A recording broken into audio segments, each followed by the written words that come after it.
제가 가진 성경으로는 신약 126쪽에 있습니다. 누가복음 18장 15절부터 17절 말씀입니다. 한 목소리로 읽도록 하겠습니다. 시작. 사람들이 예수께서 만져주심을 바라고 자기 어린 아기를 데리고 오매 제자들이 보고 꾸짖거늘 예수께서 그 어린아이들을 불러 가까이 하시고 이르시되 어린아이들이 내게 오는 것을 용납하고 금하지 말라. 하나님의 나라가 이런 자의 것이니라. 내가 진실로 너희에게 이르노니 누구든지 하나님의 나라를 어린아이와 같이 받아들이지 않는 자는 결단코 거기 들어가지 못하리라 하시니라. 아멘. 오늘 말씀은 그럴 자격이 있냐? 그럴 자격이 있다 라는 주제로 말씀 전하겠습니다. 자격 미달이라고 하는 단어가 있습니다. 이는 어떤 일에 필요한 조건이나 능력에 미치지 못함을 뜻합니다. 사회는 사람들을 자격으로 나눕니다. 직장이나 학교 그리고 어느 단체에 지원할 때마다 자격 미달이라고 부르는 단어가 항상 따라 들어옵니다. 근데 이 자격 미달이라는 단어는 참 사람 마음을 아프게 합니다. 누가복음을 처음 읽는 독자 데오빌로에게도 마찬가지였습니다. 자격 미달이라고 하는 단어는 데오빌로도 알고 있는 한국의 단어를 아는 게 아니고 자격 미달이라고 하는 그런 상황을 어느 정도 이해하고 있었습니다. 그 당시 로마 제국은 자격 미달이 되는 자에게는 엄격한 통제가 이루어졌습니다. 첫 번째는 로마 시민이냐 아니냐 하는 거였습니다. 두 번째는 남자 성인이냐 아니냐 하는 것이었습니다. 로마 시민은 태어나면서부터 가질 수 있는 권한이었습니다. 로마 시민이 아닌 사람은 로마에게서 이루어지는 혜택들을 받을 수 없는 사람이었죠. 즉 로마 시민이 되려고 하면은 태생이 중요했습니다. 내 아버지가 로마 시민이다. 그러면은 무조건 태어나는 나는 로마 시민이 되었습니다. 그래서 태생이 중요합니다. 남자 성인은 어떨까요? 단순히 나이 먹고 주민등록증 발급받는 우리나라와는 많이 달랐습니다. 매정하고도 혹독한 성인식을 거쳐야지 남자 성인으로 인정을 받았죠. 즉 매정하고도 혹독한 훈련을 견뎠느냐 하는 것이 남자 성인의 조건이었습니다. 데오빌로도 이러한 문화를 모두 접했습니다. 데오빌로는 첫 번째 로마 시민으로서 두 번째 남자 성인으로서 존재했습니다. 그러니까 나는 자격 미달이 되지 않은 다행인 사람이라고 여겼을지도 모릅니다. 적어도 그가 살고 있던 로마 시대는 그런 문화들이 당연한 것이었습니다. 그에 비해 여인이나 유아에 대해서는 차별적이었습니다. 로마는 영아 살해가 합법적이었습니다. 굉장히 끔찍한 이야기인데요. 이게 합법적인 게 누구에 의해서 합법적이냐면은 아버지에 의해서 합법적이었습니다. 아버지가 딱 보고서 건강하게 자랄 수 있는 아이가 아닌 것 같다 그러면은 아버지는 그 영아를 살해하기도 했습니다. 이런 문화는 고대 그리스에서 장애 영아를 죽이는 관습을 따온 것이라고 할 수도 있겠습니다. 자격 미달의 영아는 로마 시민권을 얻지도 못했습니다. 성인식을 치르지도 못했습니다. 이런 문화를 당연히 여겼던 데오빌로에게 오늘 예수님의 말씀은 매우 새롭게 다가옵니다. 심지어 사회적 차별을 받기도 하고 무의식적으로 주기도 하는 저와 여러분에게 오늘 말씀은 새롭게 다가오죠. 오늘 예수님의 말씀을 통해서 자유와 하나님의 은혜와 통쾌함을 얻는 시간이 되시기를 바랍니다. 본문 15절 말씀 아까 읽었는데 함께 다시 한번 읽어보겠습니다. 15절입니다. 시작. 사람들이 예수께서 만져주심을 바라고 자기 어린 아기를 데리고 오매 제자들이 보고 꾸짖거늘. 아멘. 예수님을 위대한 랍비, 위대한 스승이라고 부르는 사람들이 있었습니다. 그 숫자가 결코 적지 않았죠. 그들 중에는 누군가의 부모가 된 사람들도 있었을 것입니다. 많은 사람들이 예수님을 따라가는데 거기에는 몸이 불편한 사람, 혹은 나이 많은 사람, 나이 젊은 청년들, 또는 아이들, 그리고 아기 엄마들, 이렇게 따라오고 있었습니다. 그런 이들 중에서 어린 아기, 즉 유아들을 예수님께 데리고 온 사람도 있었습니다. 이스라엘, 즉 당시의 유대 사회에서 관습이 있었기 때문이죠. 어떤 관습이냐면요, 바로 아이들을 존경하는 랍비로부터 축복을 받게 하는 거였습니다. 여러분도 누군가가 여러분의 자녀에게 넌 참 잘 될 거야, 머리에 손을 얹으면서 넌 참 잘 될 거야, 너는 정말 멋진 인물이 될 거야 라고 이야기한다면 얼마나 기분이 좋겠어요. 유대 사회의 관습은 단순히 그런 칭찬을 뛰어넘어서 하나님의 축복을 받는 것이라 하겠습니다. 하나님의 복을 받는 거군요. 우리가 그 랍비, 위대한 하나님 말씀 가르치는 랍비를 통해서 우리가 하나님 복을 받는 거군요. 너무 기뻐라. 우리 아이도 축복해 주세요. 그리고 그 시대에 가장 선지자다운 선지자요, 하나님의 기적을 행하며 사람들을 가르치는 예수님에게는 너무나도 좋겠죠. 예수님, 나 예수님이 우리 아이를 축복해 준다면 정말 너무너무 소원이었겠어요. 어느 부모든지 간에 예수님께 자기 자녀를 데려오고 싶지 않았을까요? 저는 자녀가 없으므로 만일 예수님이 계셨던 그 자리에 설 수 있다면 제 아내와 함께 예수님께 축복을 받았으면 좋겠습니다. 그렇게 상상이 됩니다. 그러나 이것을 고깝게 바라보는 반대 세력들이 있었습니다. 누구였을까요? 율법 교사인 바리새인이었을까요? 아니면 권력을 좋아하는 사두개인들이었을까요? 놀랍게도 그것을 반대하는 사람들은 예수님의 제자들이었습니다. 제자들은 어린아기를 예수님께 데려오는 부모들을 보고서는 매우 엄하게 꾸짖습니다. 그냥 꾸짖는 것이 아니고 리부크처럼 화를 내죠. 이 리부크하고 하는 단어는 영어 단어인데요. 사전을 보니까 이렇습니다. 어떤 사람의 행동이나 행동에 대해 날카롭게 비난하거나 비판하는 것을 의미합니다. 격식을 갖춘 상황에서 자주 사용되며 견책 또는 징계와 유사합니다. 그러니까 제자들은 예수님을 격식을 갖춘 분이라고 이해했다는 거예요. 예수님은 너무나 격이 높아가지고 감히 어린아이들이 다가올 수 없는 분이라고 생각을 했습니다. 제자들은 예수님과 함께 있었지만 예수님의 뜻을 잘 알지 못했습니다. 그렇기 때문에 제자들은 랍비가 아이들을 축복하는 관습이 있다 하더라도 예수님의 수고로움을 바라지 않았습니다. 그래서 꾸짖으면서 막아섰죠.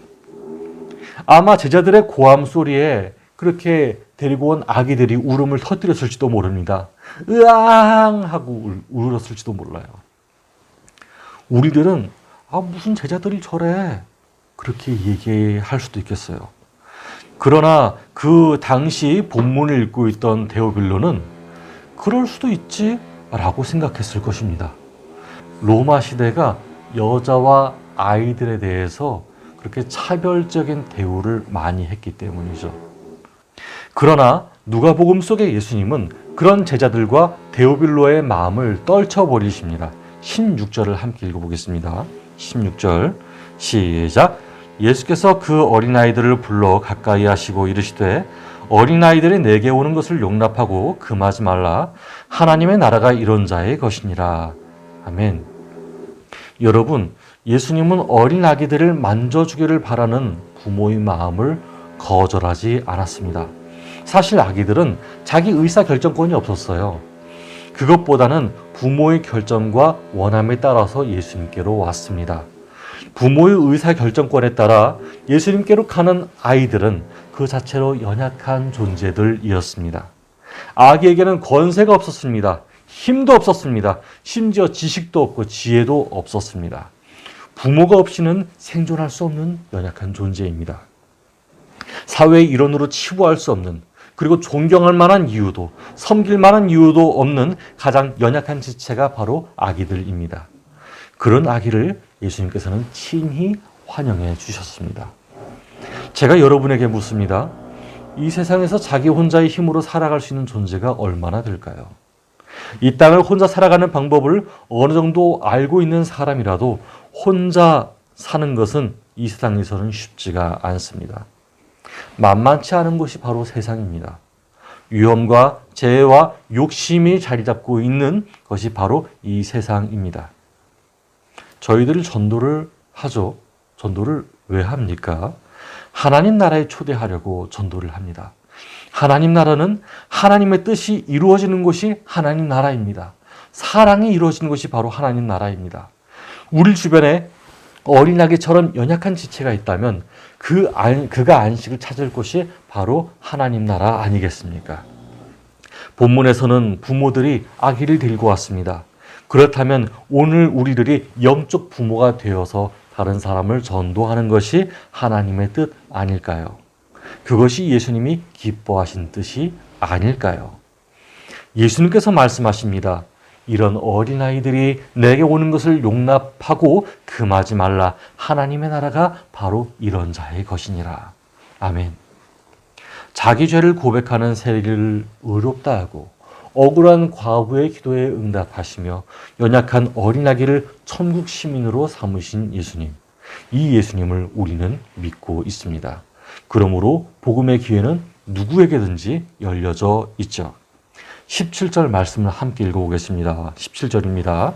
시작. 내가 진실로 너희에게 이르노니 누구든지 하나님의 나라를 어린아이와 같이 받들지 않는 자는 결탄코 거기에 들어가지 못하리라 하시니라. 아멘. 예수님께서는 말씀하십니다. 누구든지 하나님의 나라를 어린아이와 같이 받아들이지 않는 자는 결단코 천국에 들어가지 못한다라고 하셨습니다. 잘 보십시오, 여러분. 예수님이 주의를 주는 대상은 몇몇 사람이 아닙니다. 누구든지입니다. 이 세상에 가장 높은 권력을 가진 사람이든지 힘이 센 장수이든지 이스라엘의 독립투사라든지 왕족, 귀족 또는 대제사장, 학문과 행실의 높은 평가를 받는 랍비나 구별하지 않는다는 말입니다. 심지어 예수님을 따르고 있는 제자들조차 말이죠. 어린아이 같이 천국을 받아들이십시오. 어떻게?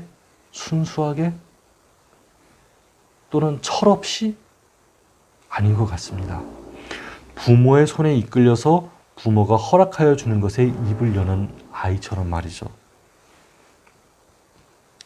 아기는 스스로 먹을 수 없습니다. 부모가 떠 먹여줘야 합니다. 세상을 물질주의로 보는 사람에게는 아이에게는 그런 권한이 없다고 얘기할 것입니다. 그러나 부모는 아이에게 권리를 줍니다. 자신의 자녀라는 권리 말이죠. 내 자식이니까 그럴 권리가 있어. 그래서 부모는 아이의 입에 아이가 먹을 수 있는 음식들을 떠서 줍니다. 마찬가지입니다. 오늘날 많은 성도님들이 하나님 주시는 은혜를 한량없는 은혜라고 표현을 하지만 거저 받을 수 있는 은혜라는 것을 많이 잊어버렸습니다. 꼭 내가 무언가가 되어야만 받을 수 있는 은혜라고 착각하고 있는 것은 아닌지요. 지나치게 공짜를 좋아하는 사람은 하나님이 판단하시겠습니다만 천국에 갈 수 있는 은혜라고 하는 것은 내가 이 땅에서 이름을 날리는 무언가가 되어야 받는 것이 아니라는 것입니다. 여러분, 예수님을 마음에 모셨습니까? 그렇다면 여러분도 하나님의 자녀입니다. 하나님이 친히 자녀 삼아주셔서 자녀된 권리로 받을 수 있는 은혜를 풍성히 주실 것입니다. 그것이 물질이 되었다면 나누십시오. 그것이 재능이 되었다면 섬기십시오. 나누고 섬기는 가운데 더욱 풍성한 은혜가 저와 여러분 가운데 있을 것입니다. 이것이 바로 오늘날 하나님 나라를 만들어가는 우리들의 삶인 것입니다. 하나님 나라를 만들어가는 행보는 마귀조차도 막을 수 없습니다. 왜냐하면 하나님이 섭리하시고 개입하시길 것이기 때문에 넘어지고 쓰러지는 한이 있어도 다시 벌떡 일어나서 마귀를 대적하고 이 세상을 하나님의 복음으로 채우는 성도가 되길 바랍니다. 이것이 바로 오늘날 하나님 나라를 만들어가는 우리들의 삶인 것입니다. 하나님 나라를 만들어가면서 이 땅에서 하나님의 사랑을 체험하는 사람들이 더욱 많아질 것입니다. 이 소망으로 오늘을 살아가는 저와 여러분 되기를 바랍니다. 함께 기도하겠습니다. 하나님 감사합니다. 저희가 예배를 드렸습니다. 오늘날 이 말씀을 통해서 우리가 삶을 새롭게 하기 원합니다. 우리의 마음을 새롭게 하기 원합니다. 내가 무언가가 되어야지만 하나님의 은혜를 받을 수 있고 내가 무언가가 되어야지만 저 천국에 들어갈 수 있다라고 하는 망상을 버리게 해 주시옵소서. 예수님의 제자들처럼 내가 예수님의 제자가 되었다라고 하는 그런 망상 때문에 내가 예수님의 제자가 되었으니까 나는 천국에 들어갈 거야 라고 하는 망상 때문에 예수님의 뜻을 거스르는 사람이 되지 않게 해주시옵시고 오히려 하나님의 뜻을 우리 마음속에 받아들여서 모든 사람을 사랑하고 모든 사람에게 하나님 나라를 선포하며 그 사람들을 하나님 나라로 초대할 수 있는 우리의 사명을 허락하여 주시옵소서. 살아계신 예수 그리스도 이름으로 기도드렸습니다. 아멘.